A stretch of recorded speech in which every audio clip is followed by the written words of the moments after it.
अस्सलाम वालेकुम जी। मैं हूं डॉक्टर वकास अशरफ चौधरी। मैं कंसल्टेंट इंटरवेंशनल पेन मैनेजमेंट और रीजनरेटिव मेडिसिन स्पेशलिस्ट हूं। मेरा ताल्लुक पेन एसोसिएट से है। हमारी 3 convenience centre doctors hospital, PKLI और फ़ारूक हॉस्पिटल DHA में है। नाज़रीन, हम हमेशा आपके लिए कुछ आगाही के प्रोग्राम, कुछ इंटरवेंशनल पेन मैनेजमेंट की अवेयरनेस, कुछ रीजनरेटिव मेडिसिन की अवेयरनेस के साथ हमेशा हाजिर होते हैं। आज कि इस वीलॉग का मकसद आपको फ्रोजन शोल्डर या एडहेसिव कैप्सुलाइटिस के बारे में बताना है। फ्रोजन शोल्डर या एडहेसिव कैप्सुलाइटिस बेसिकली कंधे के जमूद को, या जिसमें कंधे की मूवमेंट मुंजमद हो जाती है, उसको कहा जाता है। इसकी वजूहात में एक्सीडेंट, शुगर, थायराइड के अमराज, या अगर किसी को कोई खेलों की चोटें लगी हो, कोई लंबे अरसे तक क्रॉनिकली इल रहा हो और उसमें मूवमेंट उसने ना की हो, फालिज के बाद अक्सर कंधे का जमूद हो जाता है। इसकी 3 स्टेजेस होती हैं। पहली स्टेज, जिसको हम फ्रीजिंग स्टेज कहते हैं, जो 9 महीने से 12 महीने पर मुहित होती है, और इसमें इंतहाई शदीद दर्द होती है और कंधे की हरकत महदूद हो जाती है। अब इसको कुछ हद तक ऊपर लेके जा सकते हैं, जिसमें कंघी करने में मसला होता है, कपड़े चेंज करने में मसला आता है, कमर को पीछे खुजाने के लिए हाथ पीछे प्रॉपर ले नहीं जाता, करवट लेते हुए दर्द होती है। अगर आप इस बाजू के ऊपर सोने की कोशिश करें तो रात को दर्द बहुत शिद्दत इख्तियार कर जाती है और इसमें हर वक्त दर्द रहती है। तो ये बेसिकली फर्स्ट स्टेज है, जिसको हम फ्रीजिंग स्टेज कहते हैं। उसके बाद जो दूसरी स्टेज है, जिसको हम फ्रोजन स्टेज कहते हैं, वो 12 से 24 महीने के दरमियान में होती है, जिसमें कंधा मुकम्मल तौर पर मुंजमद हो जाता है और इसके अंदर हरकत बिल्कुल ना होने के बराबर होती है।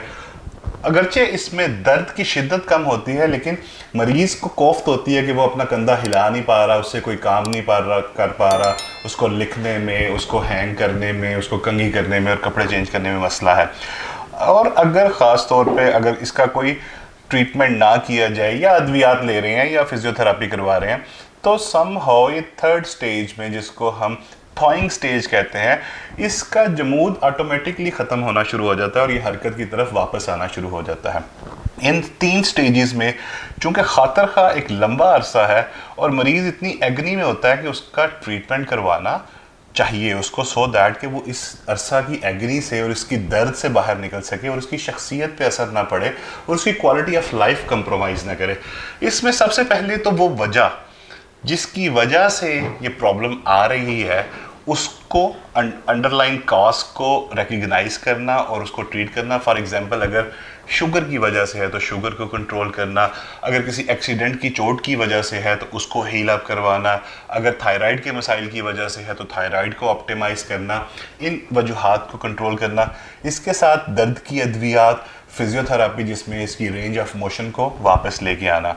अगर इन सब के बावजूद भी आपके दर्द पे खातिर खा कमी नहीं आ रही, तो then comes the interventional pain management, जिसमें हम क्या करते हैं कि अल्ट्रासाउंड या एक्सरे गाइडेड नीडल के ज़रिए इसको सुन करके हम हाइड्रोडायलिटेशन करते हैं। इसकी जो कैप्सूल है बेसिकली, जिसके अंदर एडहेजन्स आ गई हैं या फाइब्रोसिस हुई हुई है, उसको हम हाइड्रोडायलिटेशन के ज़रिए नॉन सर्जिकली उसको ओपन करते हैं और इसमें हम लोकल एनेस्थीसिया को, एंटी इन्फ्लेमेटरी मेडिसिन को और नॉर्मल सेलाइन को यूज़ करते हैं, जिससे हम इसको लाइव एक्सरे गाइडेड इसको ओपन किया जा सकता है।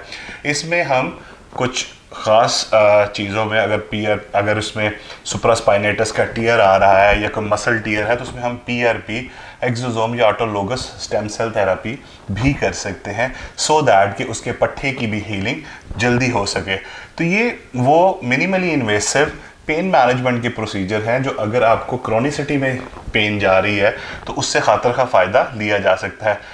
सिर्फ लेस देन 1% पेशेंट को शायद सर्जरी की ज़रूरत पड़ती है, जिनका कंधा मुकम्मल तौर पे, या जिसमें इम्पिंजमेंट आ गई है, या जिसमें कोई बैंकार्ड लीजन है, या किसी और वजह से कोई हड्डी के अंदर प्रॉब्लम है, या वो क्रोनिकली फिक्स हो गया है, तो फिर आर्थोस्कोपिकली उसको किया जा सकता है। Otherwise majority of the patients अगर अद्वियात और फिजियोथेरापी से बेहतर नहीं हो रहे, तो हम इन मिनिमली इन्वेसिव प्रोसीजर्स के ज़रिए ना सिर्फ उनकी दर्द में कमी को खातिर खा लेकर आ सकते हैं, बल्कि उसके बाद उसकी रेंज ऑफ मोशन को मुकम्मल करना और एक प्रॉपर स्मार्ट फिजियोथेरापी और रिहैबिलिटेशन प्रोग्राम के तहत उसकी मुकम्मल बहाली करवा सकते हैं। शुक्रिया।